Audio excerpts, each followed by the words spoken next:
And gentlemen, thank you very much for coming to this session on science and archaeology organised by the Council for British Research in the Levant. We're very grateful to the organisers and especially Her Royal Highness Princess Sumaya bint Al Hassan for the encouragement and support that she's offered us in organising this session today. We've invited 3 speakers from the UK to speak to subjects in scientific archaeology. We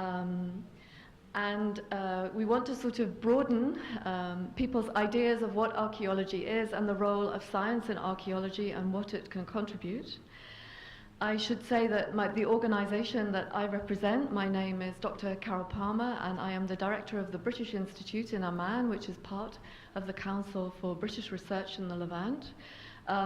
Began as an archaeological institute in Jordan back in the 70s, and I was myself trained in archaeology, in environmental archaeology, but I've also branched into anthropology as well. And I felt particularly strongly about showing at this forum, the World Science Forum, many of the advances in archaeological science that have taken place in my career, working in this field. And also it's been an opportunity to bring back an old friend and colleague who will speak to us first, a professor, I should say, Amy Bogard from the University of Oxford, and also to meet for the first time Professor Dominic Fleitman from the University of Reading, and also Dr. Ophélie Le Brasseur. And we have represented here climate in Professor Fleitman, and also aspects of food, particularly DNA and animal domestication, but also for Professor Amy, sort of plant evidence, which is the field I myself trained in.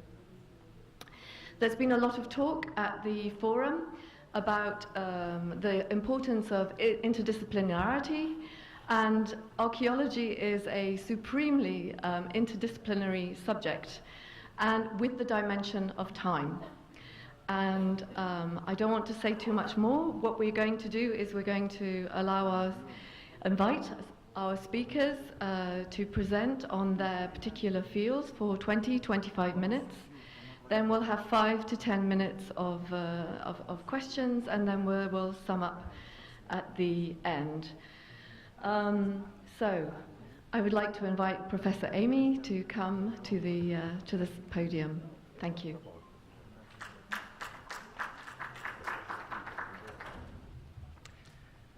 I'm delighted to be here, and I want to start by thanking Carol and the CBRL for the opportunity to attend my first World Science Forum. The theme of my talk will be how farming past and present can inform one another. And I'm just going to get to the start of my presentation. So, how farming past and present can inform one another, including on big questions, big challenges that we are facing today, like sustainability under a rapidly changing climate.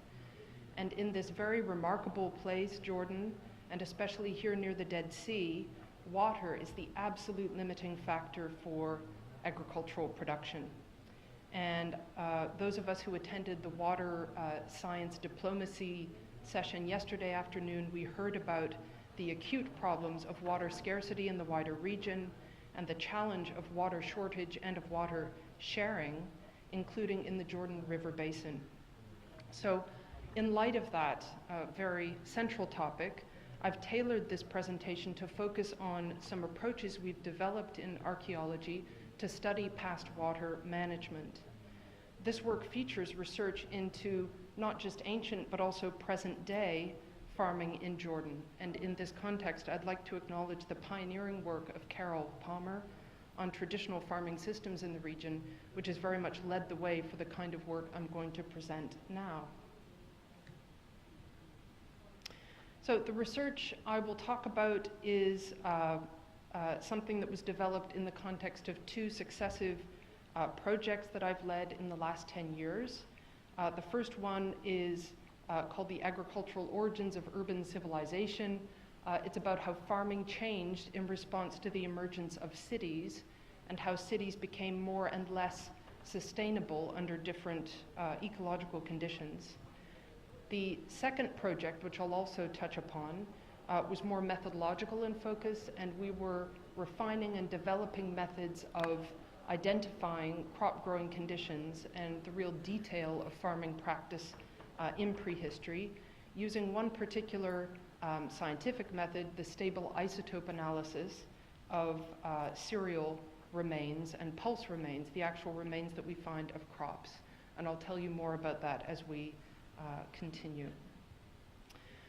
Well, the starting point for any archaeological reconstruction of ancient farming systems is the most direct evidence that we have for past crop growing, and that is the actual remains of crops, such as the remains that you see in the image here. These are charred or carbonized grains of cereals. This is an ancient form of wheat, actually from a site in Turkey. And we also find, sometimes mixed with this material, the remains of the weed flora, the wildflowers that were growing with those crops, and also which can tell us something about the conditions under which they were grown. Now, I will focus in this talk on the potential of one particular form of stable isotope analysis of this kind of material, this charred crop material, to reveal one particular aspect of growing conditions to do with water management. But in order to interpret that kind of archaeological evidence and to apply those kinds of methods, we have to start with a present day or a modern scenario where we can really observe cause and effect. We can see what farmers are doing, and we can see what effect that has on, for example, the stable isotope composition of cereal grain. And in fact, there's a very special place not too far away from here to the south and east of where we are right now, on the eastern edge of the Karak Plateau, a valley called the Wadi Ibn Hamad, which we have visited a number of times, and which we have found a very, very useful place for understanding the effect of a traditional irrigation system on crop growth.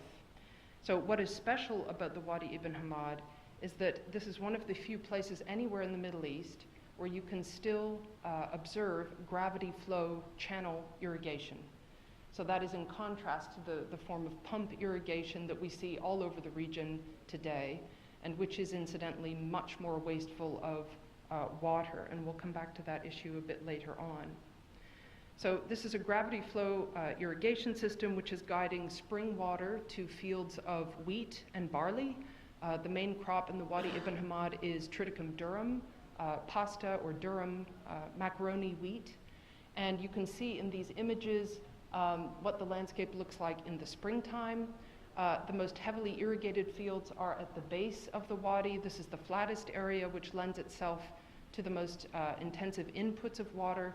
And then there are drier fields on the wadi slopes, which you can see in the foreground of these images. And this is just one example of about a dozen case studies that we've developed in different parts of the Middle East, North Africa, and Europe. These are all places where we can observe traditional farming and understand the effect on crop growing conditions of these different farming practices. And by traditional farming, I don't necessarily mean a regime that has very, very ancient time depth as such, but it's one where there is minimal use being made of agrochemicals and also mechanization. Here's a sketch plan and a map showing you a bit more specifically the location of the Wadi Ibn Hamad. And the map on the far right-hand side is giving you an idea of the distribution of crop fields under different levels of irrigation. So just to make clear again that within that valley, within that wadi, the most intensive irrigation is at the bottom of the system, at the flattest areas, and then we have drier fields on the wadi slopes. So you'll get an indication then from the beginning that this is a very strategic use of water. They're not trying to achieve very intensive inputs of water throughout the area. Rather, they're actually working with the landscape and strategically inputting water where it can be most effective. Now, the specific method that I want to elaborate here, which gives us the most direct handle that we can get on cereal growing conditions, is stable carbon isotope analysis. And this is the most direct approach that we can take both for ancient and for modern grain. And I'd like to just briefly explain how this works, the science behind it, before I show you some archaeological applications as well. So carbon is of course necessary for photosynthesis. It comes from carbon dioxide, which goes into the plant through something called the stomata. And you can see in the photograph in the bottom left-hand side an image of part of the epidermis of a leaf, which shows you these small oval structures. Those are called the stomata. And when they are open, carbon dioxide can come into the plant, which is an essential ingredient of photosynthesis. The problem for the plant is that when it opens its stomata, it also loses water. So plants which are growing in very dry conditions and which need to conserve water will tend to keep their stomata closed. By contrast, plants which are growing in well-watered conditions, such as an irrigated field, will tend to keep their stomata open. And that difference in what's called stomatal conductance is what creates a difference then in the carbon stable isotope composition of the plant tissues themselves. So where the stomata are kept open most of the time, as in well-watered conditions, there will be greater discrimination against the heavier stable isotope of carbon, carbon-13, as opposed to carbon-12. Whereas when the stomata tend to be closed, there will be less discrimination.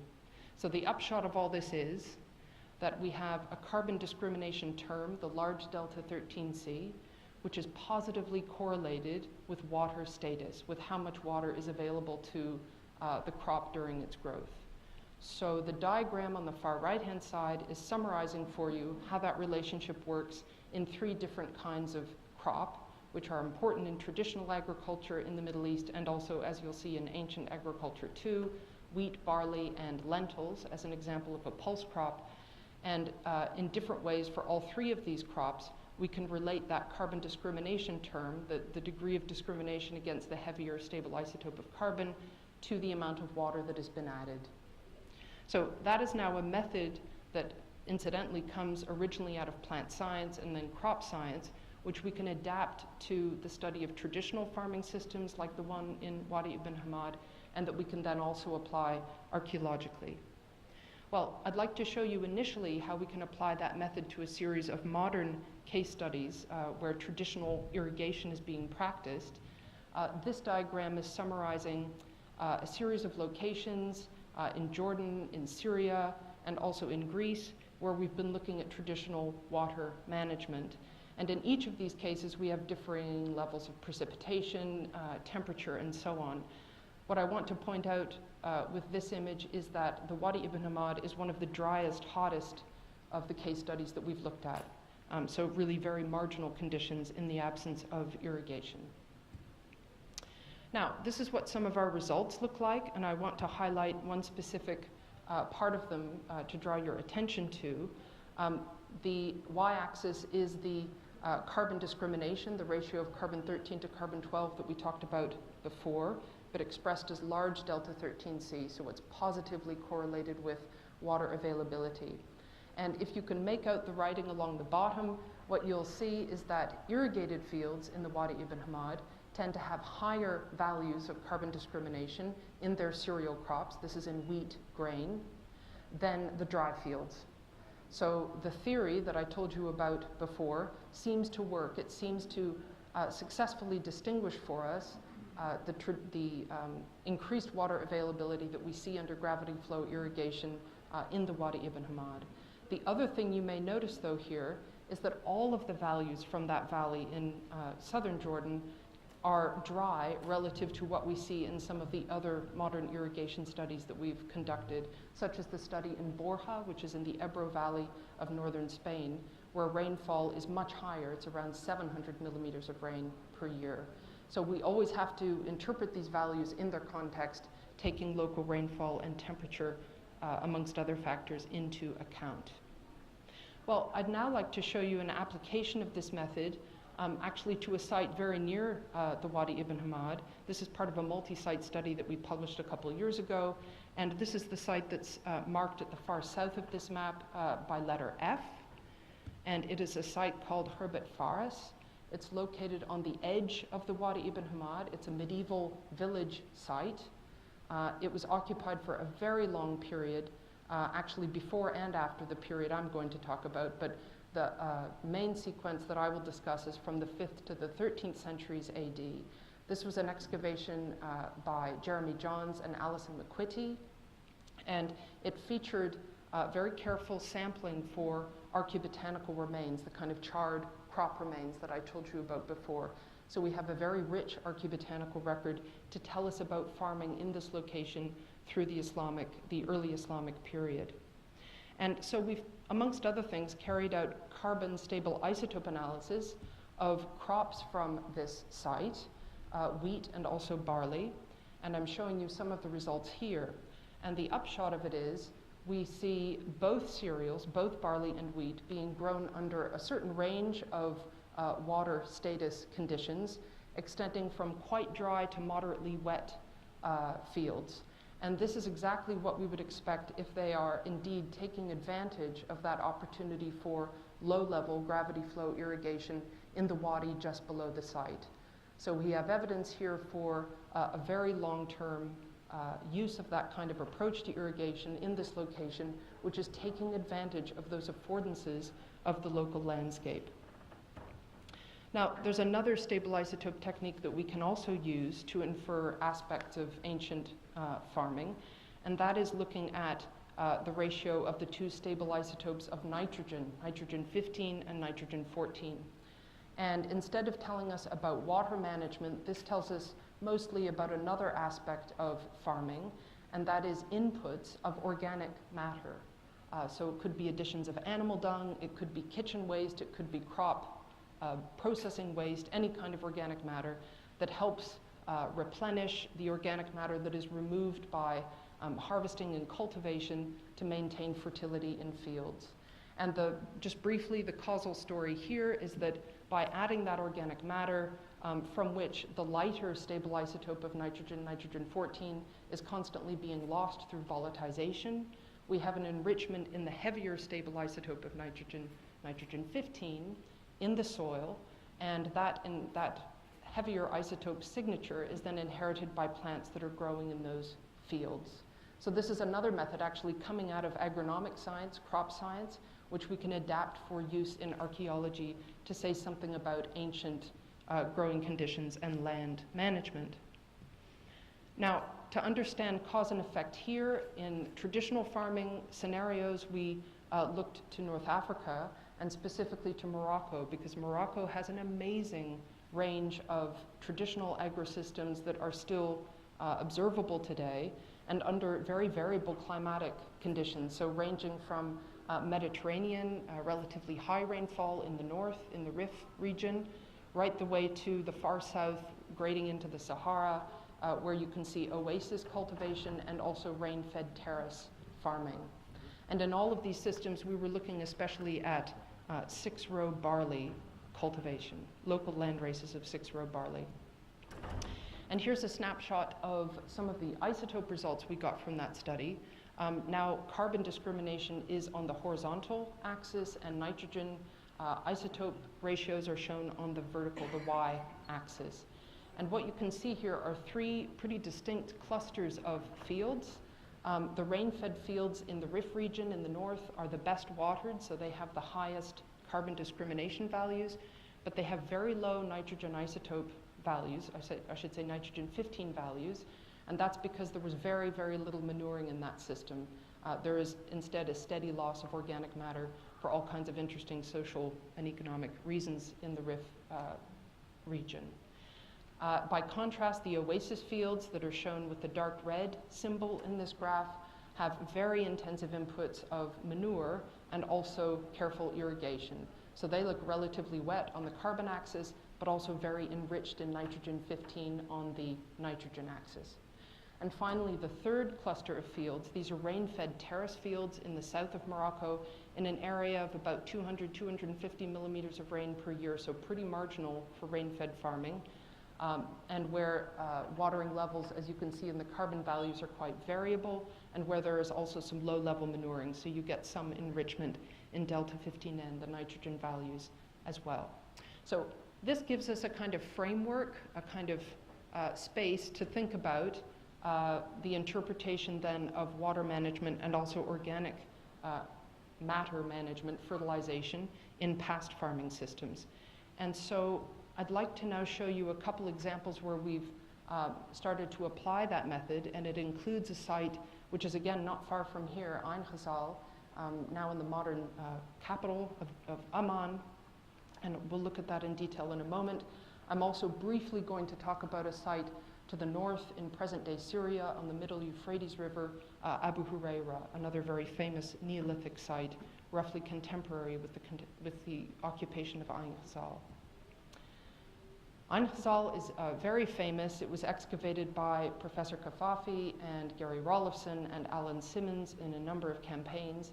This is another excavation that, importantly, really made a point of conducting intensive sampling of the occupation sequence for the recovery of archaeobotanical evidence, the kind of charred grain assemblages that I've been discussing. And you can see some examples of the hulled barley grain that was recovered in the lower left-hand image. Ain Ghazal was a very substantial Neolithic village. It's sometimes called a megasite because at one point it exceeded 10 hectares in extent, which by Neolithic standards is pretty tremendous. It's almost proto-urban in scale, but not in social morphology. This instead seems to have been quite an egalitarian community. And we'll come back to that point about social inequality a bit later. Now, I'd like to show you the isotope results that we got for the archaeobotanical assemblage from Ain Ghazal and also for comparison Abu Huraira. The Ain Ghazal results, this is all barley grain samples, like the modern study in Morocco, which I've included here for comparison. The Ain Ghazal results are all shown by the purple upside-down triangles. And you can see that they form a very tight cluster, and that clustering is very interesting. That's the kind of thing we've seen in some of our modern studies where there's very tight control of the amount of water on crop fields. And the Ain Ghazal is named after a major spring, the Ghazal Spring, which evidently the farmers, even at this early period, thousands of years ago, were controlling, maybe on terrace plots in a very localized manner, in order to ensure adequate water availability to their crops through the growing season. So that's one aspect of the Ain Ghazal story, that there's a lot of control of water reaching the crops. Another aspect is that they're not practicing intensive manuring. We know, though, that they were keeping goats and sheep and that they would have had some access to manure. But we also have evidence from the archaeobotanical assemblage that they made intensive use of pulses, that is, crops like peas and lentil. And so an alternative method of maintaining soil fertility in that kind of system is to rotate cereals and pulses. And that's something we think they were probably doing in this agro-system at Ain Ghazal. At Abu Huraira, just as a comparison, we're in a very different setting on the middle Euphrates River. Groundwater is very variable and very difficult to control. So in this case instead, it seems that we're looking at purely rain-fed farming, much less control of water levels, but in part to compensate for that, more of an emphasis on manuring. We see some elevation in delta 15N. And so these are just two Neolithic sites, distant in time in very different settings, but it starts to give us a sense of the way in which these communities adapted very carefully to the possibilities, the affordances of their local landscapes that would be sustainable over the long term. And that sustainability is dramatically illustrated in a study actually from the group of Professor Fleitman, our next speaker, and Pascal Flore, who led this particular study. This was a study of two major global cold and arid events in the earlier part of the Holocene called the 9.2 and the 8.2 events. So these are periods of colder and drier climate. And you can see some of the paleoclimate records on the left-hand side that attest to those events. And then on the right-hand side, they have summarized the radiocarbon dates, the well-attested radiocarbon dates from a whole series of Neolithic sites that span one or the other of those events. And I'd just like to briefly point out Ain Ghazal and Abu Huraira are amongst the sites in that study, and those are both cases of communities that persisted through the earlier of those two events, the 9.2. And so by applying the kinds of methods I've been showing you, we can drill down into the archaeobotanical evidence and really uncover how that sustainability was achieved. And you will have, I hope, gotten the impression by now that there's no single recipe for agricultural sustainability. Instead, it has completely to do with being strategic about the possibilities of local landscapes. Now, if I have time, I would like to discuss a third case study. And that is, I will be brief. This is Çatalhöyük, so we're moving quite far away to south-central Turkey, to another famous Neolithic site with another very long sequence of occupation. So about 1600 years continuous occupation of what are called the East and West Mounds. This is a double mound site. Çatalhöyük is located in the driest region of present-day Turkey, but in an alluvial fan landscape that was relatively well watered in that dry region, about 300 millimeters of rain per year nowadays, and a bit higher than that in this earlier part of the Holocene, probably around 350, but still marginal for rain-fed farming and prone to periodic drought. Here are some images of Çatalhöyük. It's a famous site in part because of its size. Like Ain Ghazal and actually Abu Huraira, it exceeds 10 hectares at one stage of its occupation. So several thousand people living together in very crowded conditions. How do they maintain themselves socially and agriculturally? And I'd like to briefly think a bit about that. So this is a plan of part of the archaeology from Çatalhöyük. What's special in this case, and to a greater extent than the other sites we've talked about so far, is that we have really broad horizontal exposure of architecture. So we can really start to look at for example, how houses vary in size and what that might mean in terms of social inequality, social relations. So it's possible to pick out houses that are quite small, like building 49 on the right-hand side. That's about 12 meters square. It's a kind of studio apartment in Neolithic Çatalhöyük, very small. And then we also have larger houses, like building 59, shown on the left-hand side, which is about 60 meters square.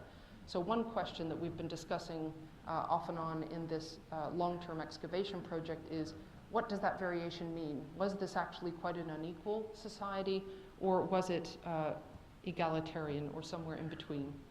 And so I'd just like to briefly show you the kind of evidence we can bring to that question, given that inequality is related to agricultural sustainability and is another major challenge that we're facing and discussing in this forum.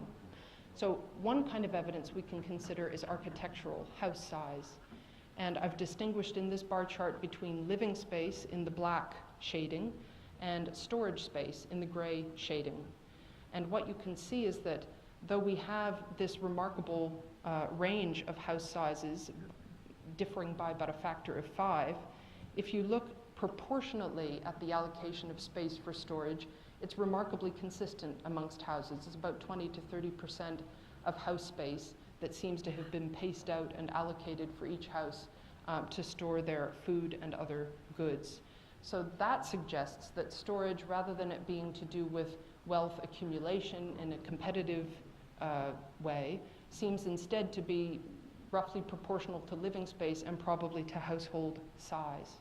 Now, just very briefly, another way we can look at this is by calculating what economists now use to compare wealth inequality in different nation states, and that is the Gini coefficient. And to make a long story short, the Gini coefficient is a mathematical expression of the difference between the actual distribution of wealth, shown by the Lorenz curve, one of those two colored lines, and what's called the line of equality, which is what you would expect if there was perfect distribution, perfectly equal distribution of wealth amongst all households in a population. So the Gini is telling you the difference between those two. And the Gini has a maximum value of 1, where one person has all the wealth, and a minimum value of 0, where everyone has exactly the same share. And skipping a little bit of detail, under different assumptions, at Çatalhöyük, those Gini values remain remarkably low. So we're looking at a situation where there was a real social emphasis, a real social value accorded to an equitable distribution of wealth. What Ian Hodder, who's the director of excavations at Çatalhöyük, has called a kind of aggressively egalitarian society. Now, at Çatalhöyük, I'm going to skip a little bit of detail because I think I'm running a bit late, sorry. We've applied some of the same isotope techniques that I talked about at the other sites, and what's different here is that barley and wheat are grown under quite different conditions. And the barley is actually grown under very marginal conditions, the wheat under quite well-watered conditions. So this is Neolithic sort of precision farming. These are people who know their landscapes very, very well and are using different available niches and filling all of those niches in order to ensure sustainability. And we know that they're very aware of that problem because they shift through time, as you can see here, from a more water-demanding form of barley, 6-row barley, to a more water-efficient type of barley, 2-row barley, by the end of the Neolithic sequence. And this is one of the strategies that they used to persist through not one, but two major cold and dry events, the 9.2 and the 8.2 events. This whole kind of approach to farming, where you really pay attention to the local landscape and you try and work with it, is in complete contrast to what you will observe in the Konya Basin, the region of Çatalhöyük today. Today, it's all about excessive watering. It's about elite varieties of crops that demand huge amounts of water and paying no attention to what the local landscape actually can accommodate in a sustainable way. And that has led to severe problems of salinity. So I just want to conclude with a few points that I hope you'll find interesting. One is that archaeobotanical evidence shows us how ancient farming communities in these arid regions coped with climate change. And there are two particular features of those coping mechanisms. One is an adaptation to the local landscape. There is no single sustainable package. Rather, it varies from one community to the next and involves making strategic use of water resources that are available. And the second point is that they achieve a broad crop spectrum, but it's not just a game of numbers. They're actually using different crops in different niches in those landscapes in order to make production sustainable and to achieve high agrobiodiversity. And I'd like to finish by thanking the funders and the people that have made this work possible. Thank you very much.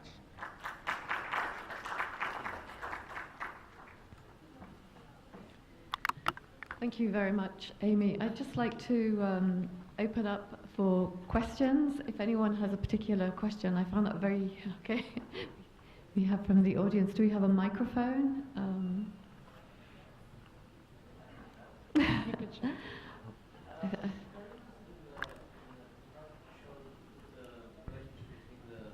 Could you just say who you are? Okay, Could we sorry. ask who you are? I am Amr. I'm Okay. at JRF at Oxford University, Ah, but I'm a biologist. I have Okay. purely just out of interest.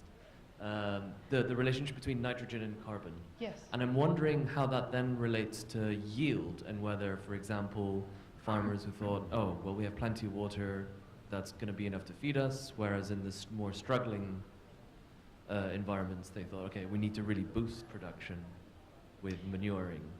So basically, is it that they're not trying to maximize yield? As long as they have enough, that's fine. It's that, that's an excellent question, thank you very much. It's that they are, rather than trying to maximize yield at all costs, they're coming up with solutions for adequate yield that are sustainable. So an oasis system like the one that has very high carbon and nitrogen values, meaning very intensive irrigation, very intensive manure, that's a particular niche, a particular opportunity in well-watered places. But there's no point investing that level of manuring in a place that is poorly watered. So it's another example of affordance. So where you have adequate watering, you can then really go to town with manuring in order to achieve very high area yields. And they achieve spectacular area yields without agrochemicals in these oasis polyculture systems.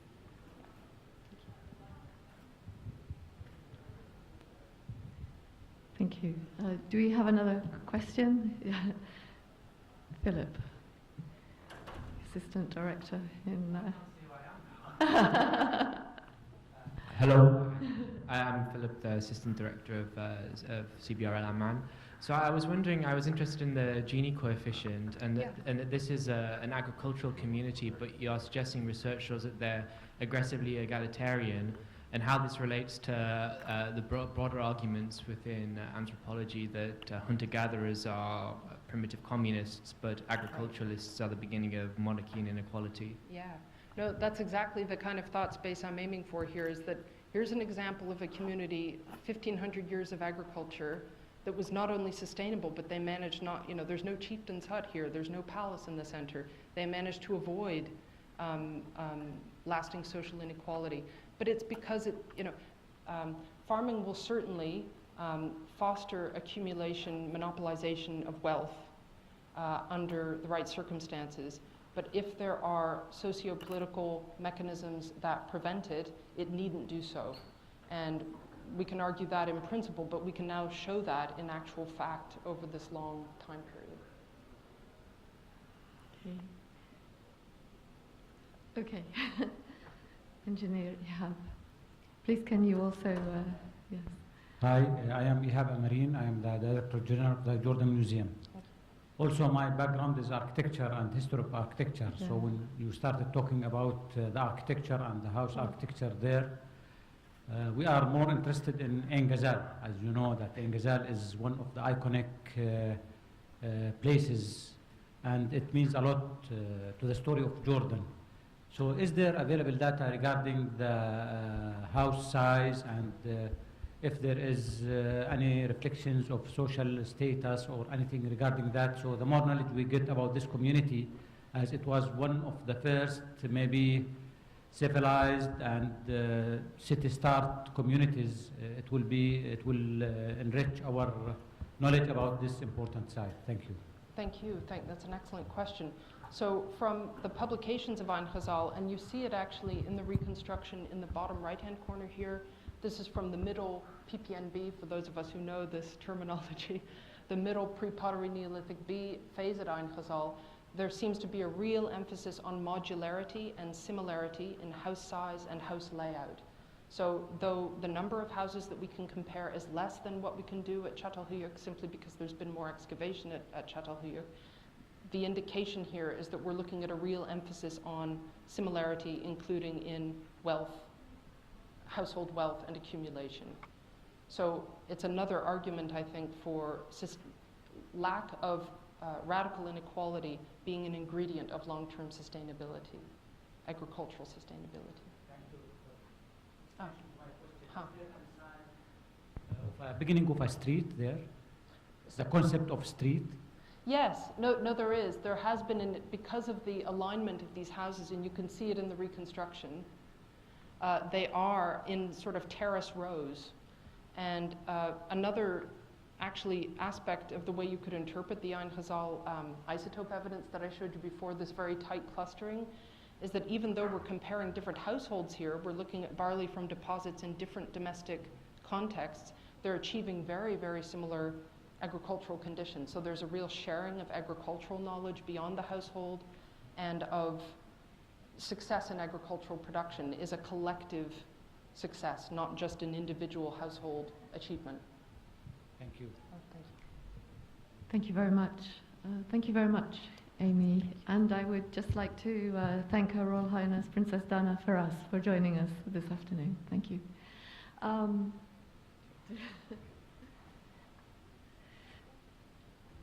So it's now my great pleasure to invite our next speaker, Professor Dominic Fleitman from the Department of Archaeology, University of Reading, who's going to talk to us about climate reconstruction. So we're moving from small manipulations of climate in terms of cultivation of crops to some broader but very sensitive analyses of climate change in the past. Thank you. Thank you, Karen. Thank you for inviting me, and it's a great honor being here. And yeah, I will try to show you and convince that a look into the past and past climate variability is actually a very important part of archaeology and also climate research. And you can see a picture here of a stalagmite from a cave. And we use stalagmites as a climate archive to monitor changes in rainfall and water availability. And before I start, I would like to make a point that this is certainly not an instrumental record. We call it climate proxy records because they give us an idea about the climatic variability, but they're not like a thermometer or rain gauge. We have a proxy for rainfall. And I would like to mention also some of my collaborators, worldwide collaborators, and I will present today really a couple of very new and exciting results. And we focus on the last 2,000 years because we have a lot of historical documents, archaeological records, and it's very worthwhile to study the impact of climate on societies. And I will present a couple of complex figures. So please don't fall asleep. Remain seated. But the take-home message here for this picture is you see a lot of meteorological stations. Good coverage in the Eastern Mediterranean. But the key here is there are almost no instrumental records going further back in time, more than 100 years. So if you would like to study the severity, frequency of droughts, you must go further back in time. A 40, 50-year-long rainfall record is not enough to record the full spectrum of drought and rainfall variability. And there are big data gaps here in the entire Middle East if we go beyond 100 years. And I'm sure some of you have seen this movie, The Day After Tomorrow, Abrupt Climate Change. And we are interested in these dynamics of abrupt climate change because we have evidence in some of the records, but what is really disturbing for societies are these abrupt and unexpected climatic events. So nobody is expecting this. A farmer is doing agriculture. He has a fairly consistent rainfall from year to year, but then a drought will hit him or a longer drought, and it can have an abrupt and severe impact. Unprecedented droughts, persistent, so lasting more than a year, 2 years, sometimes even several decades. And they are, of course, I call them AUPs, and they are they can lead to abandonment, settlement abandonment, migration. People are suffering, a society can fall apart. And to give you an example, a very controversial example, of course, is the current conflict in Syria. It's very controversial. People think that the drought was an underlying factor for the civil war in Syria due to the displacement of people, but it's subject of very controversial discussions. And I would like to make the claim that we can go back into the past to show that climate and precipitation variability had a profound impact on societies. But not only because of this. So I'm not an archaeologist, I must admit, I'm a geologist, geochemist, but another goal of our research is to create records that can be compared with climate model simulations. So you can do the climate model simulations for the future, but you can also go back into the past, and we can compare our records with climate model simulations to see how accurate the models are, which is very, very important because climate models have a lot of uncertainties in this region here. And then, of course, what makes it so interesting is to compare all records with historical records of societal changes. And that's a very important aspect of our research here. And it sounds odd. We go actually into caves to collect such stalagmites to study the climate above the cave. Very unusual. But I will try to convince you that this is possible because these stalagmites, this is a picture from Turkey, from Sofula Cave. This stalagmite is actually 50,000 years old. It's ranging from today back to 50,000 years before present. And in a simple way, you can say it's fossilized rainwater.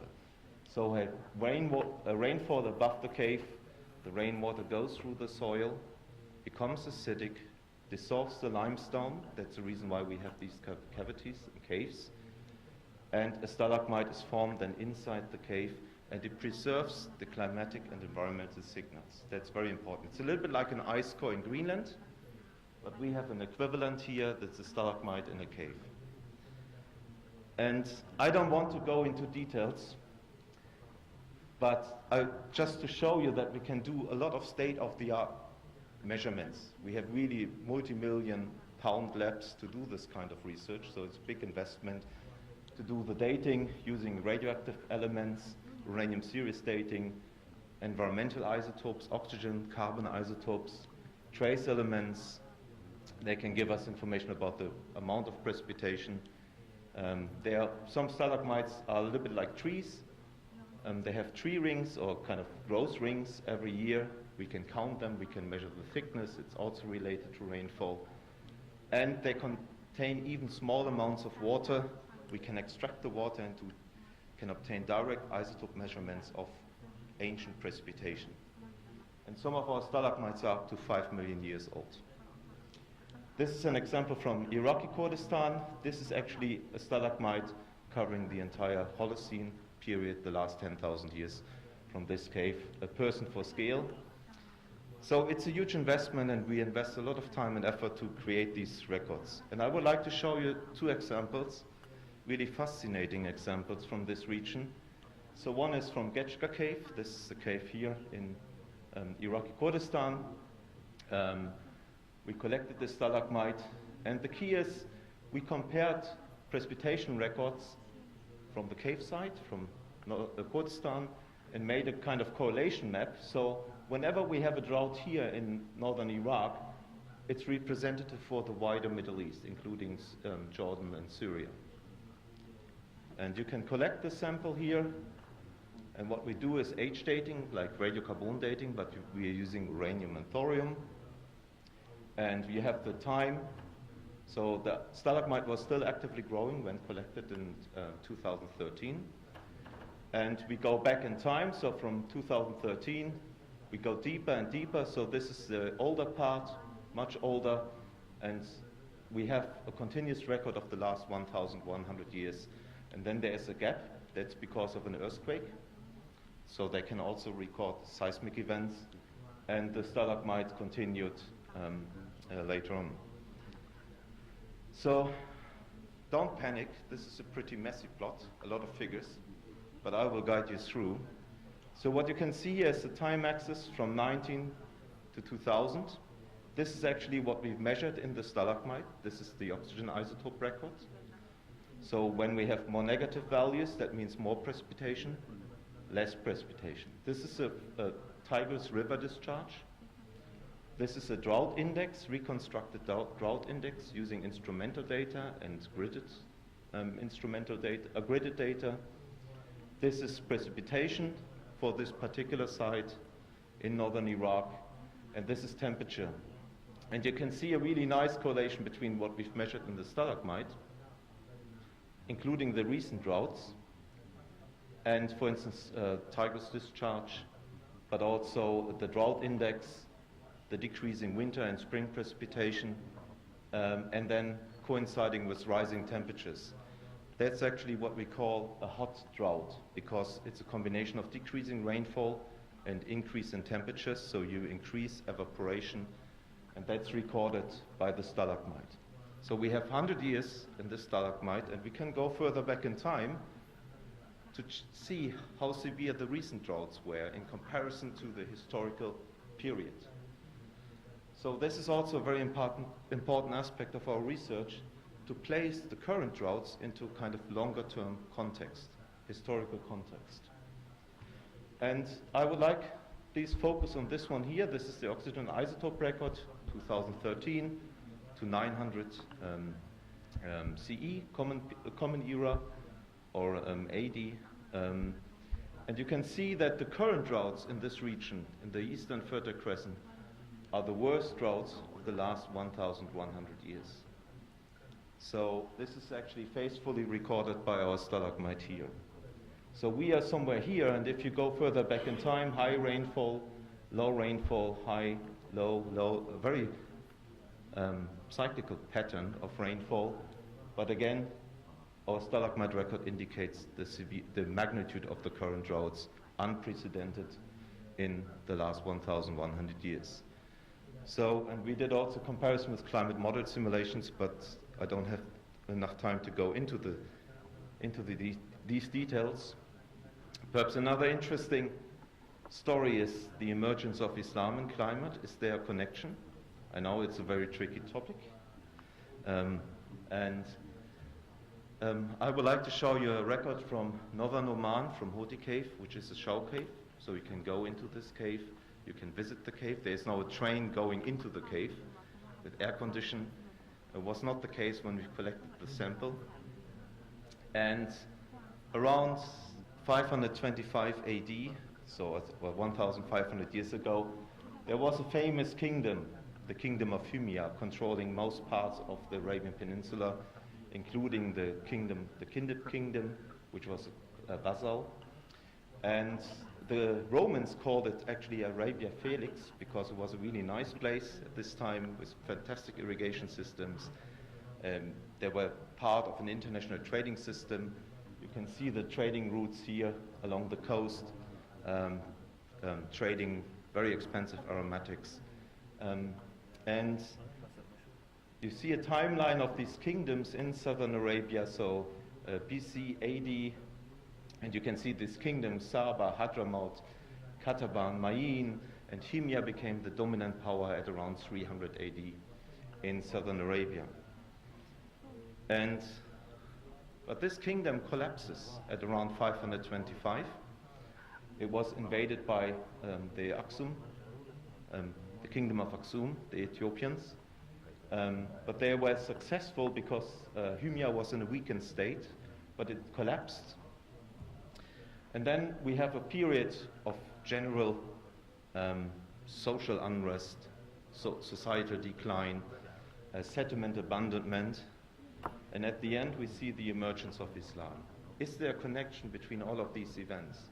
And was climate a contributing factor? That's a very important question, I think. So, to give you an idea about the societal decline, a good indicator are settlement patterns, the density of settlements. And what you can see here is are settlements in southern Arabia in the 1st century AD. So we have a lot of settlements, including major cities, smaller cities. So a dense network. And then when we move into the 3rd century, still quite abundant settlements. But the key is in the 6th century, so at the time when Hymia collapses and after Hymia's collapse, we see an abandonment, widespread abandonment of settlements in this region. So something is going on. We know that Hymia collapsed, that there's societal unrest. And we can see it also in famous irrigation systems. I think most of you know the Dam of Marib, a fantastic irrigation system, very well designed, much better than the modern dam, because there was a dam built to slow down the flow of the water and to divert the water onto the fields. So very well adapted. But as we all know, people are required to manage and maintain these irrigation systems. So you can only provide this workforce in a very well organized society. So you can see the modern dam here. You can see the ancient dam was somewhere here, and you can see the irrigated systems here. And the destruction of this ancient dam was so important that it was even mentioned in the Quran. They were wicked, so we sent on them the flood of Iran, Dam of Marib, and in exchange for the 2 gardens, we gave them 2 bad gardens bearing bitter fruits. So it's not the cause for Hymia's collapse, but it's a symbol. You know, if such a large irrigation system is abandoned and destroyed, it is a symbol for the conditions in Hymia at the time when this dam was finally abandoned. So we must ask ourselves, what has caused the collapse of Hymia, 525 AD? And within 100 years, we see suddenly a completely different society in Arabia. So was climate perhaps even a contributing factor for all of these changes and developments? the problem was that for quite a long time we had absolutely no information about paleoclimate in this region.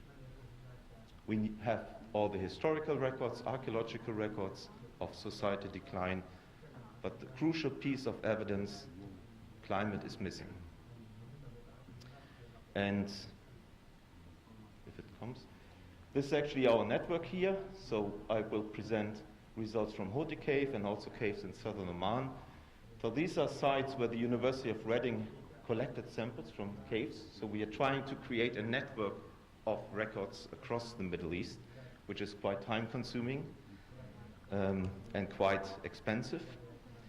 And so Hoti Cave is northern Oman, and we have a typical Arabian climate with winter-spring precipitation, but also with summer precipitation, local thunderstorms.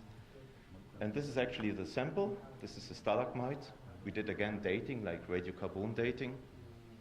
And this is the age depth profile. So we are collecting the age data from the stalagmite here, and we are covering the last 2,500 years, including the period of Hymia's collapse in this 6th century AD.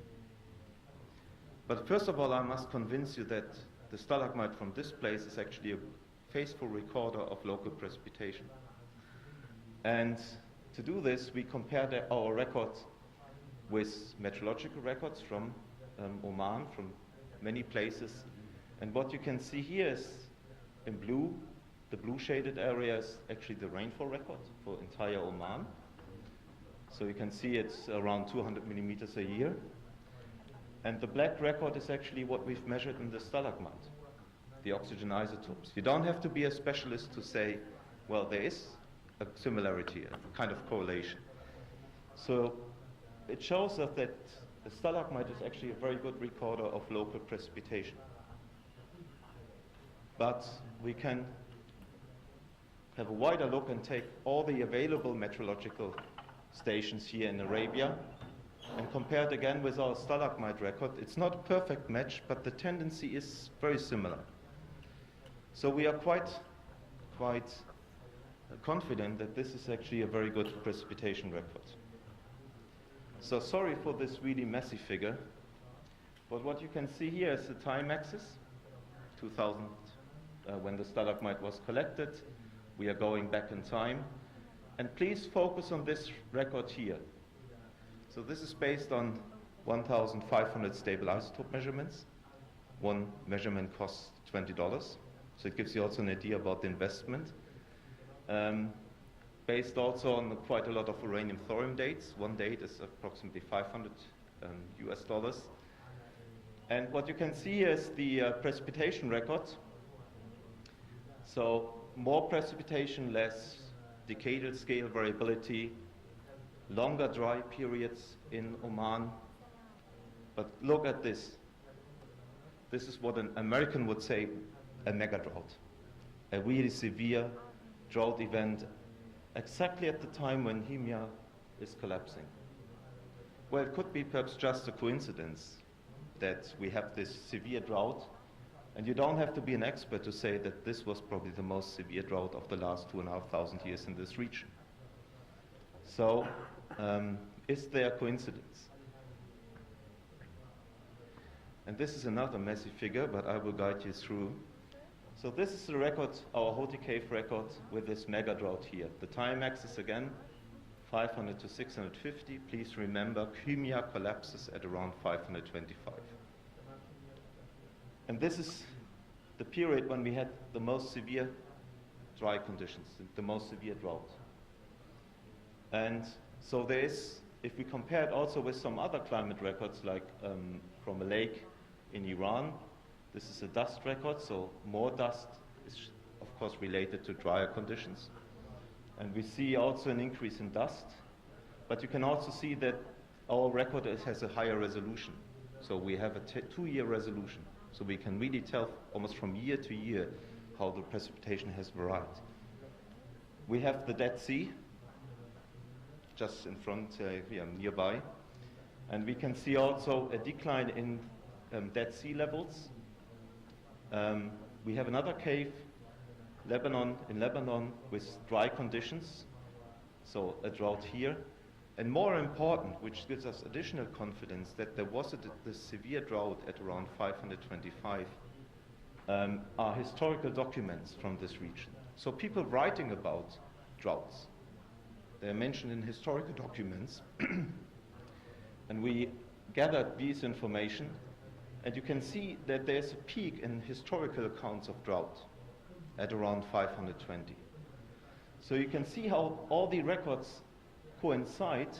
So there was a really dry period in entire Arabia and some parts of the Middle East, except perhaps for Turkey. Turkey was perhaps a winner because there's a increase in precipitation, which is perhaps related to changes in storm tracks, Mediterranean storm tracks.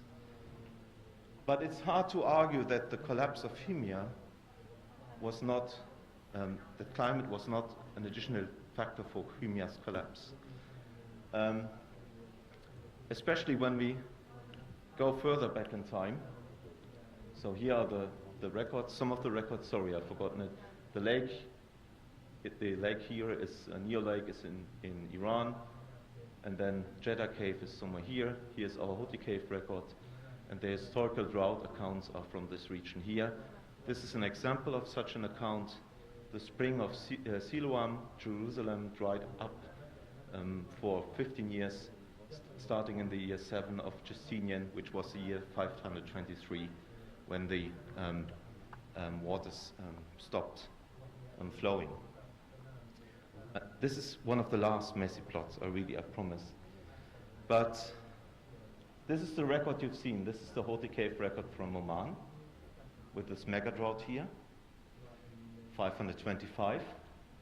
And we gathered also information from nearby records of the monsoon intensity, because parts of Himyar and the Yemeni highlands received also a considerable amount of summer precipitation. And the records shown here, including some of our cave records from Kunf Cave, marine records of monsoon intensity, summer monsoon intensity, show also a drop in monsoon intensity. So Himyar and its vassal kingdom were facing a true mega drought. So a lack of winter and spring precipitation, but also an abrupt decline in summer precipitation. And they had the most fantastic irrigation systems, but they do not help if you don't have enough rainfall. So all the evidence here show that Himyar's collapse was related to a really severe and longer lasting drought, more than 1-2 years. It was probably 10-20 years. Or even longer. So that gives us the idea that climate can be what we call a threat multiplier. Or you can also think about the perfect storm. So a second Hollywood blockbuster, especially when you have certain historical events on top of it.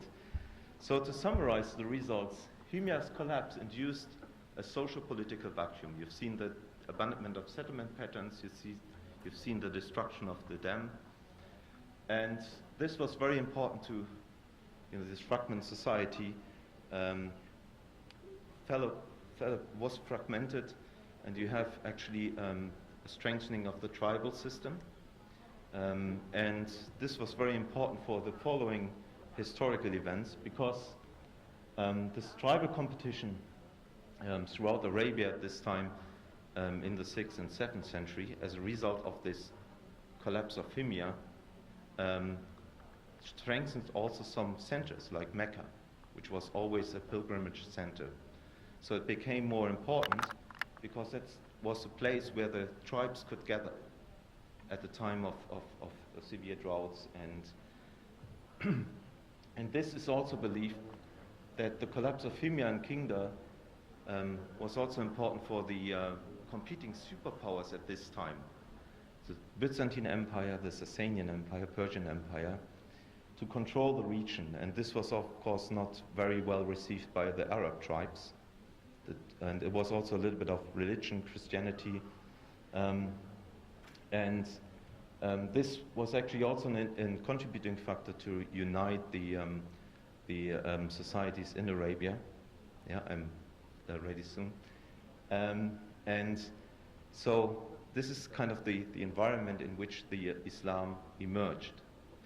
And Muhammad was then the person who reunited these tribes, fragmented societies, and gave them a kind of new identity at this time, after Hymia's collapse, the power struggles, time of severe environmental conditions.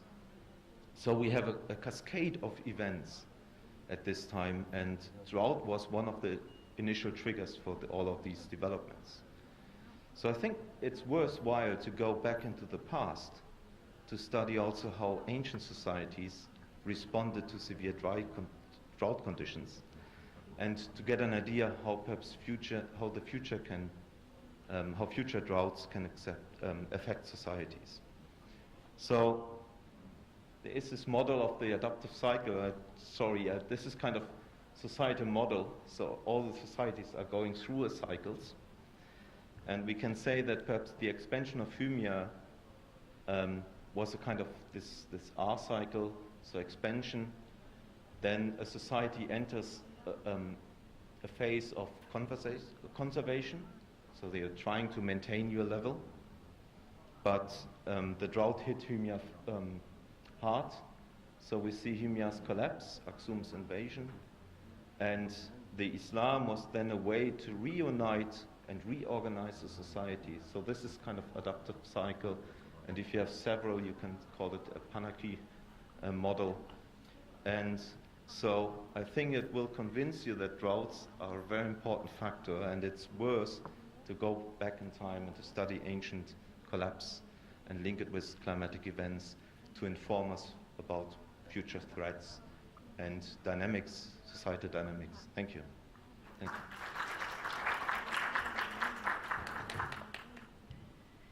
Thank you very much. Other questions? Are there any questions? Could we have a question from the... Okay. Yes, please. Yeah. Okay, 2 questions, and then we will move to our last speaker.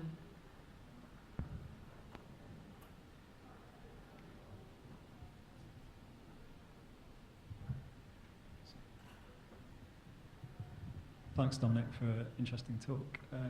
So I was just wondering if you could give a bit more detail about the spatial variability in drought across the region as opposed to the temporal variability, because I think from some of the tree ring work, for example, it's picked up that there's some quite distinct spatial differences in the drought patterns, and some of your speleothem records are also alluding to that. Maybe you could expand on the spatial component a little bit. Yeah, I mean, that's a very good question, because we have to deal with strong regional climate variability. So that's, I think you mean this figure here. So that's the best attempt we can do for this time interval. And you know, droughts are quite widespread. I mean, flooding can be fairly local, but if you have dry events, they are quite often caused by certain weather patterns and weather situations. So and that was the best we could do for this region. So with the historical accounts, with different records from the Middle East, to realize, and these are, by the way, all based on independent timescales. So there's no wiggle matching, no tuning. They're all based on their own timescales. And it's hard to argue that there's not a link between these records. Dry in Oman, dry in Iran, dry in Lebanon, historical documents from the Levant for this time interval. So I think it could be fairly widespread. But that's the reason why we need also a denser network of observations. 2 questions. One of them is really quick and naive, is why stalagmites and not stalactites? They have a much better geometry. And since we are doing trace element measurements and stable isotope measurements, we need samples which I've, if you look at this sample here, you can really tell layer by layer. You know, I hope it should. So this is the younger part, older, older, older. So it's really nice. You can see it, dust layers, and this is quite often not the case with stalactite samples. plus it's harder to collect stalactite samples because they're quite often on the ceiling, and we are not tall enough. Yeah. And then the other one is you're absolutely convinced us, I think, that there absolutely was a drought. Yeah. My question is, why isn't it a coincidence?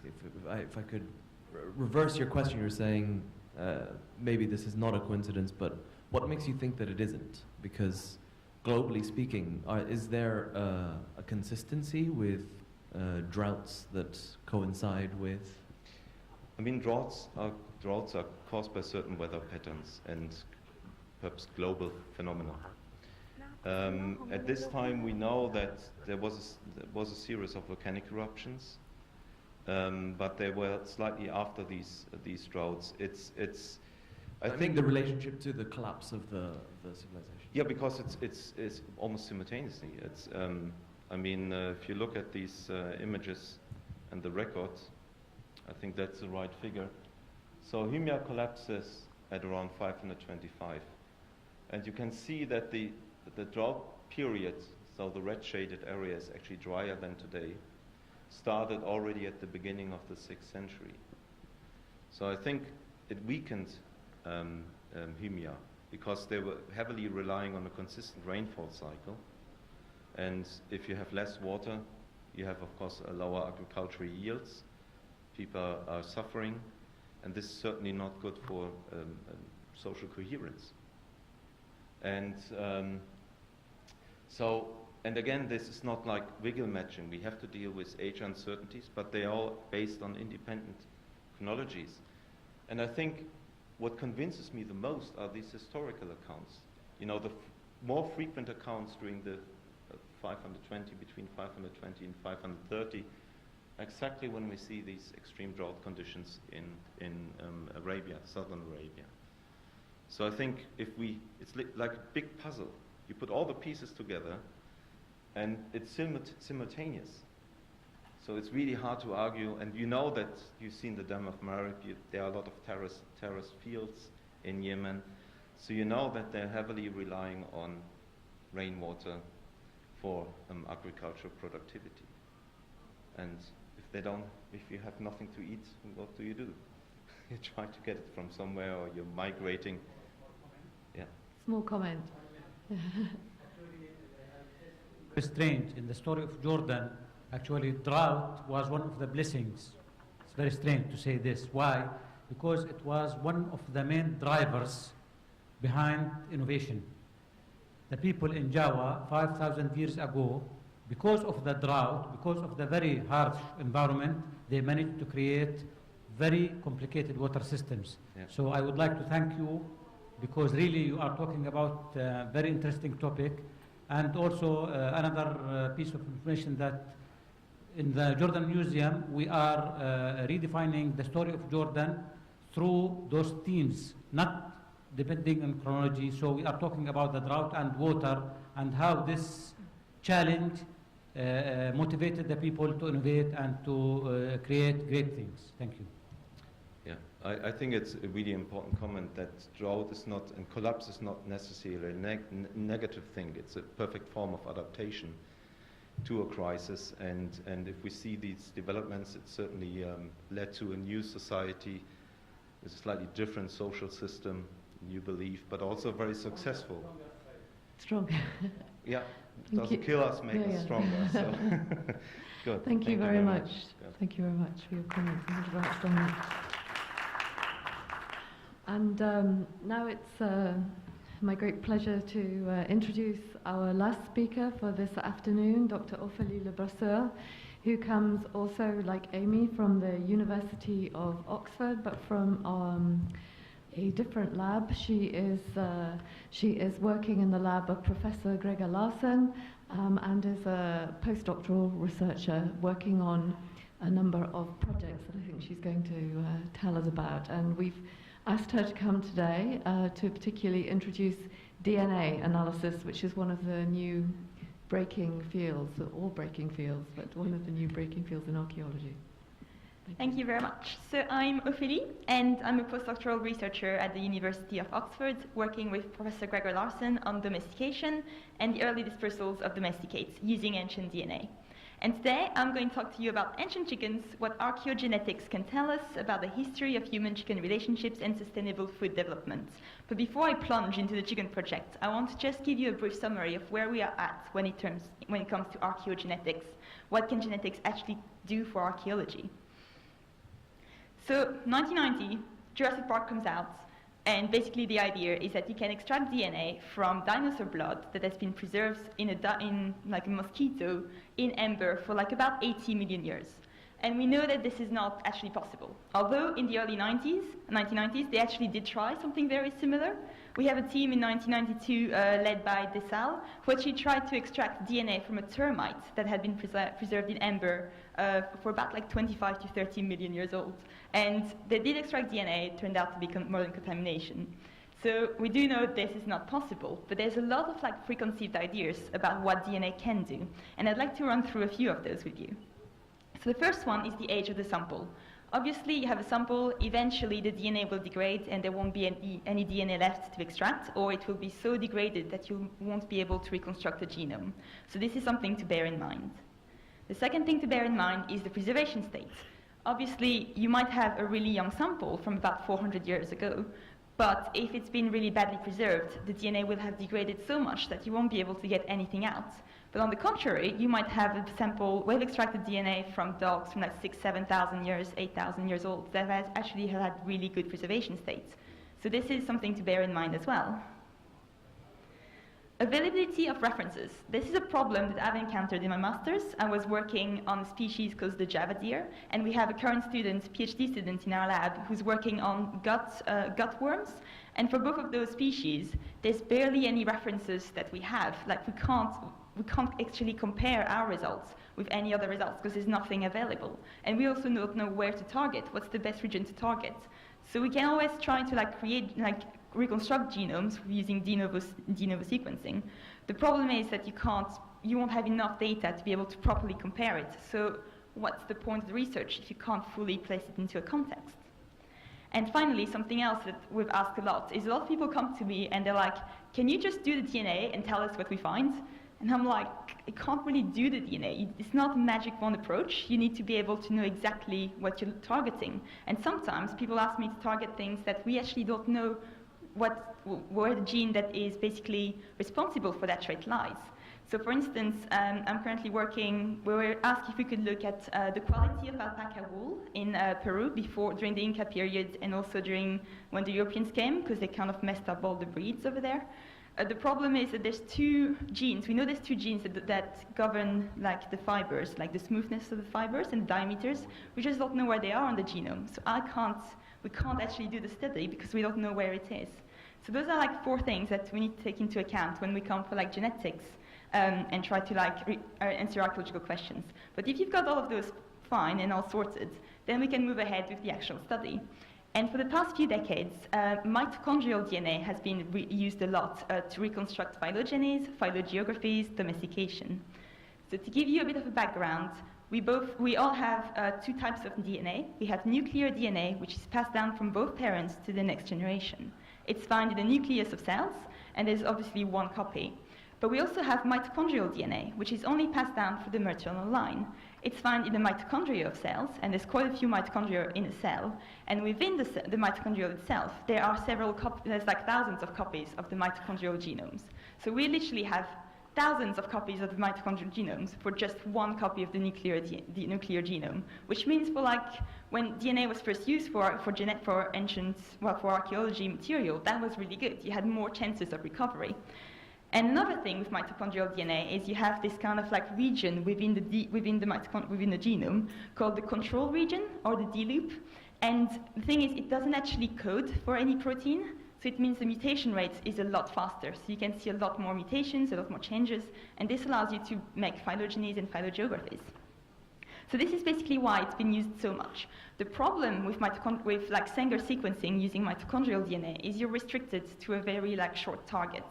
Obviously, you can only amplify about 400 to 500 base pair, and even this is to some extent is pushing it. But you also have, for instance, you might have a sample that's really well preserved. If that fragment that you're targeting is fragmented, you won't get what you need. So you're really reducing your sample size. So it's been used a lot, and it's been really helpful. But now it's kind of like it has its own restrictions. And now we've moved on into the age of next-generation sequencing.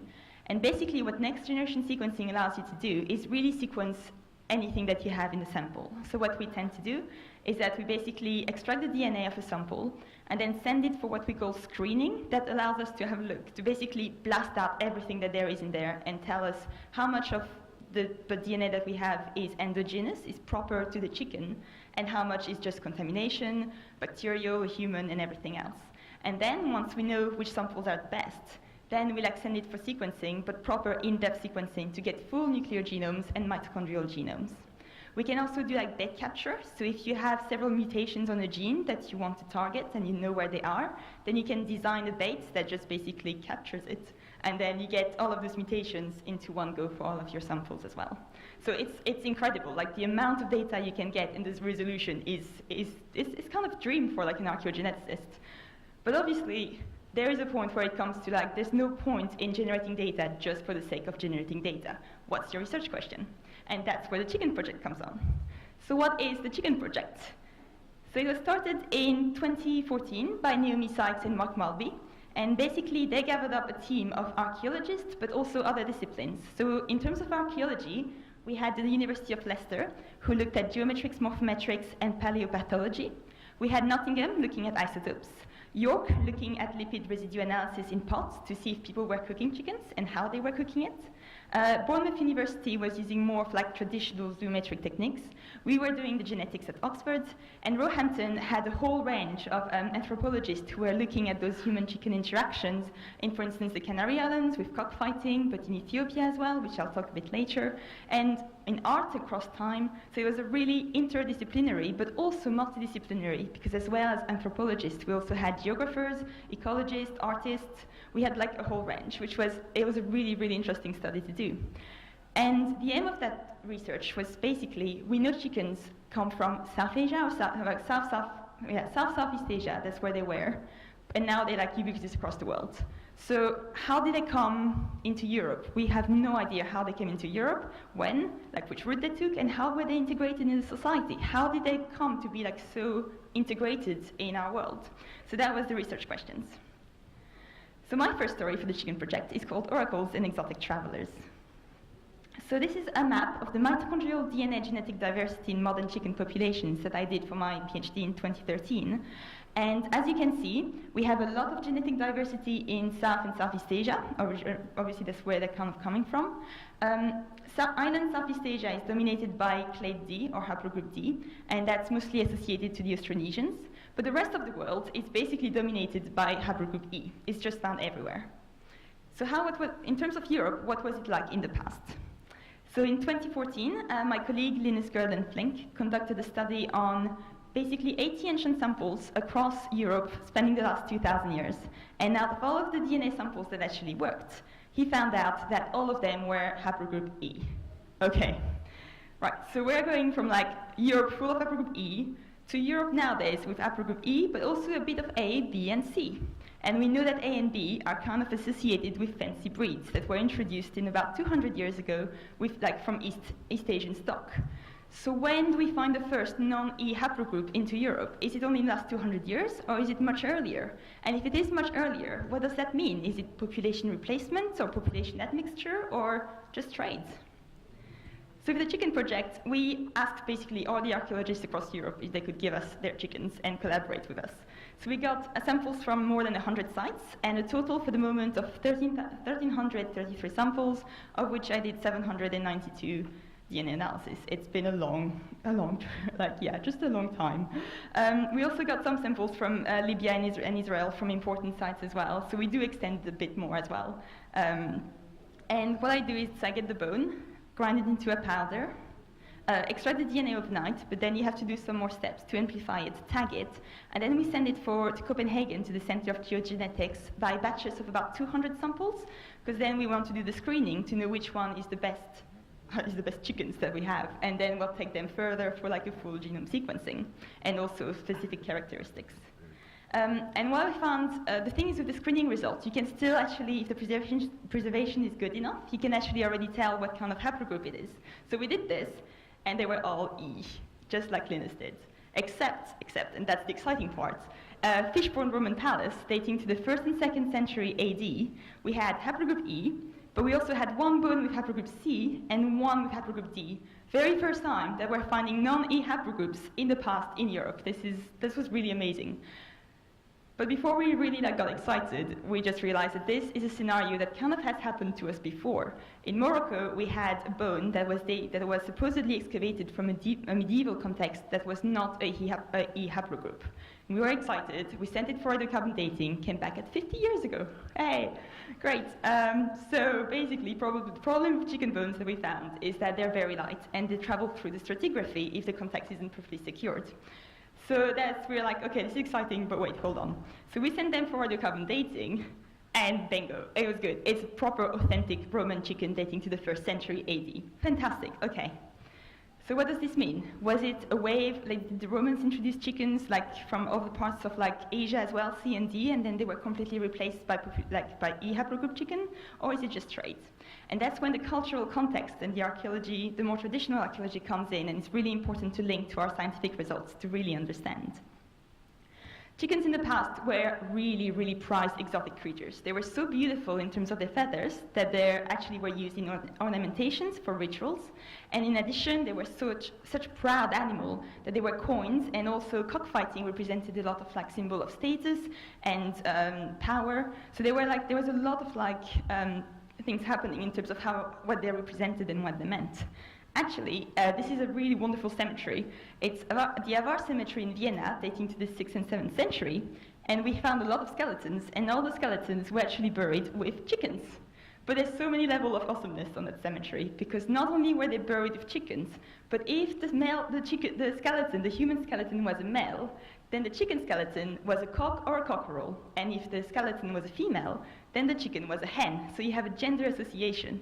On top of this, Holly Miller in Nottingham did some isotopic analysis, and she found out that the better the diet of the skeleton, so therefore meaning that they've got a higher status, the better the diet of the chicken. So there was a huge correlation, not only in terms of gender, but also in terms of diet.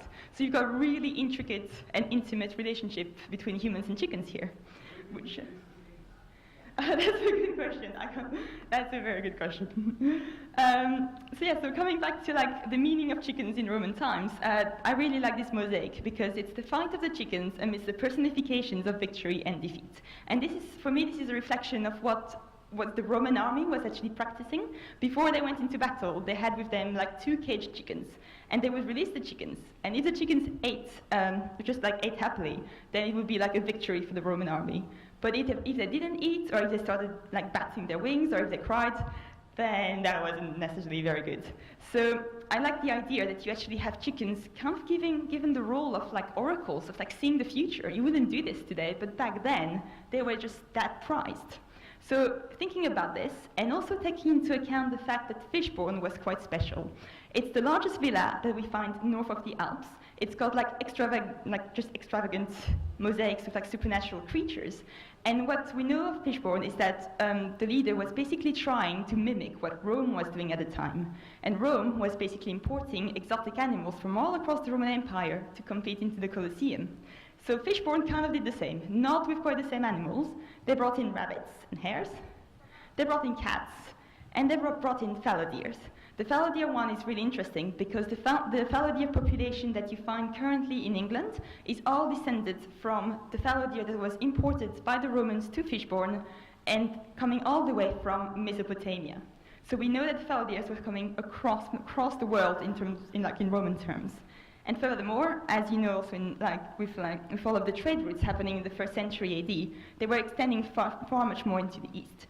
So basically linking all this together, given the context and how precious chickens were as well, I think for this case it was probably just one of trades, basically coming an exotic bird coming all the way across the Roman world and to be displayed in Fishbourne. I don't think it's a wave of chickens being introduced and then being replaced. But obviously that scenario might change if we find that some more of our chickens have actually got different haplogroups. But so far, given all this evidence, this is what I think. And actually, this brings me basically to like my next kind of like story, is that this is a very intimate relationship with chickens, but nowadays our relationship with chickens is much more concerned about food.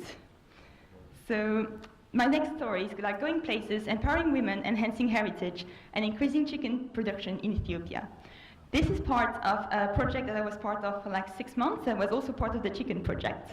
And basically, I'm just going to talk mostly about increasing chicken production in Ethiopia. But across the world now, we have traditional dishes that have basically chicken. We have ali de gallina in Peru. I think here you have moussaka, if I'm not mistaken. And in Ethiopia, you have dorotwat. But obviously, chickens were native in those parts. They just become agglomerated in the culture. And today, they feed billions of people. They are one of our main sources of proteins. But what does that mean in terms of the chicken, the well-being of the chicken, the conservation issues, and what does this mean for our future? How can archaeology help in this particular way? So this is a map. This is basically like a diagram of what has happened to the chickens in the last 50 years for like the Western commercial stock. It's pretty dramatic in terms of the well-being of the chicken. But, you know, lots of food and lots of eggs. So that's quite good. Genetically, though, this is quite bad, because if you look at genetics at modern chickens nowadays, Western commercial stock, genetically they're all the same. So and obviously they're like, we give them a lot of antibiotics to be resistant against a lot of diseases. But if there is disease that comes and wipes them all out, we might be facing some food issues, literally. So what's the case in Ethiopia? What's happening in Ethiopia when this is what's happening in Europe? So in Ethiopia, we have rural production accounts for 98% of the country's eggs and chicken meat economy. And 19% of the chickens in Ethiopia are local breeds. If you look at this picture, they're quite scrawny, they don't actually give a lot of eggs. They're just like going about doing their business, and they're just like kept in small flocks by women. The thing, though, is that they're very well accustomed to the climate, and they're very resistant to loads of diseases that are there. Since the 1950s, the government has actually tried to importing foreign breeds, such as White Leghorn and the Rhode Island Reds. The problem with those is that they are not they're not accustomed to the climate at all, and they die pretty quickly because they're not resistant to the diseases. So we're having like quite a difference between the local ecotypes of Ethiopia, but also like all of the Western commercial stock. And obviously now the government is trying to institutions are trying to basically create hybrids of both, so we can create chickens that are resistant to diseases, but that also produce more meat and eggs. But that's where my job as an archaeologist comes, is what was the case in the past? We're looking currently at an assemblage, like the oldest chicken assemblage that we find in the north of Ethiopia, looking at the local, basically the genetic diversity back then, but also what was the disease-resistant genes, and how has that basically evolved over time until nowadays. And I'm working with ILRI, the International Livestock Research Institute in Addis Ababa, to basically try to see what's the current level. And then therefore, how can we keep this conservation? Because if we start just mixing everything together, we're going to lose this genetic diversity, and we're going to lose this disease resistance, and that's really important to keep in mind. And the last thing I'm going to talk about is, this is important in terms of conservation, in terms of just genetics and health and animal well-being, but we're not talking about the culture of the people.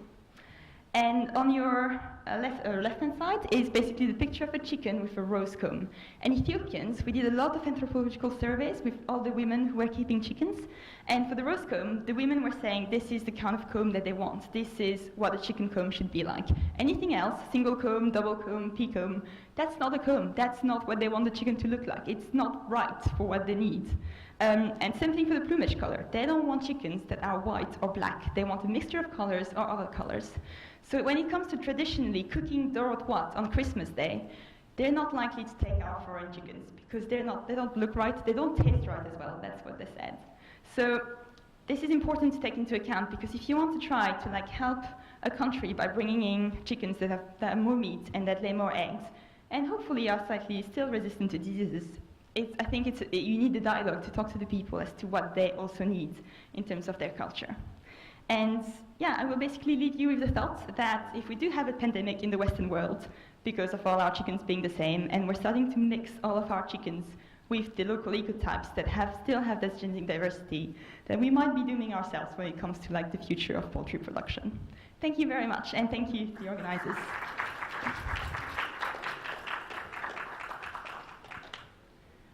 Yes, the chicken project is very well known in the UK.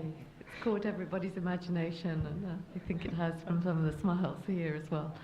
That is for the whole world tonight. The chickens. And the whole chicken, yeah. Yes. So we have a question at the front here. If we could have a microphone, could you just also say who you are, please, as well? I'm a lab scientist. Okay. We'll just wait for the microphone. Madrasa which we represent. I studied there for 6 years, undergraduate in DPhil, Ah. but that's long before you were born. But just a comment. Yeah. A very interesting lecture. I'm sorry I missed the other part. Would you also like to trace the cultivation of wheat and old grains? The reason I ask is, it took 5,000 years for wheat to travel from northern Mesopotamia to England, 1 kilometer a year westwards.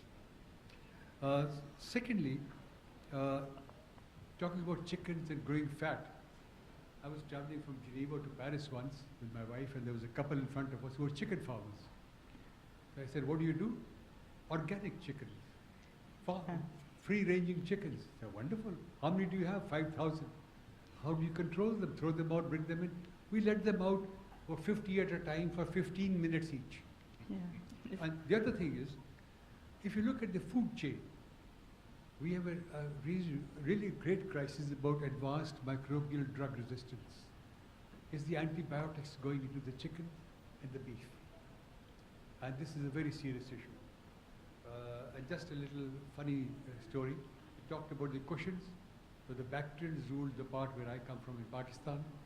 So I was once shown a coin by one of my friends that discovered it up in the northwest. I tried to, they asked me to give details about it. We dated it. It was a fake coin. You know what? What happens at the end of when an empire is falling down? So it had gold on top, but inside was all copper. So what had happened was, in the mold, the first minute of copper, then this put gold leaf on it, and it looked like a gold coin. It was one of the Seleucid, generals of Alexander who had stayed back. So they tried to pass it off as a gold coin. Thank you. Thank you. Thank you. Do you want to reply to the wheat one? The way to bring ancient wheat back is to conserve the land races that we have. So the populations of crops that have evolved to adjust to local conditions and to produce well under local conditions.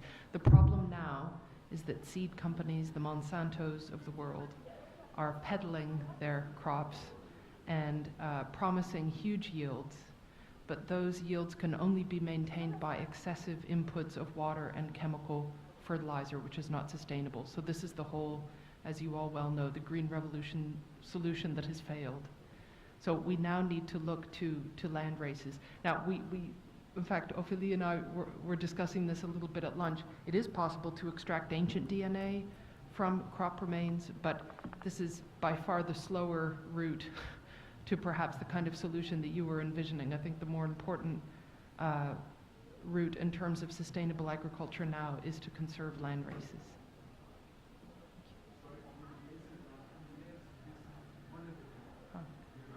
There are the issues of preserving the plant, genomics.